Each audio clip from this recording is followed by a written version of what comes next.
اسلامی نداریم و حتی یک آمار دقیق از مردم یازدان نداریم. دلیل این است در قانون اساسی اصل 13 اسمی از دین یاری برده نشده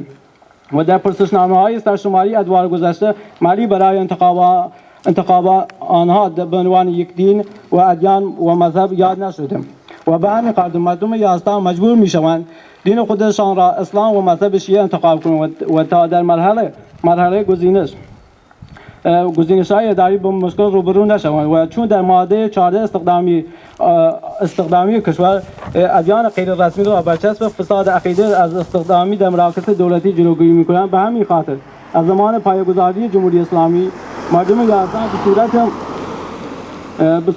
به صورت بیانگر به صورت آشکار اعتقادات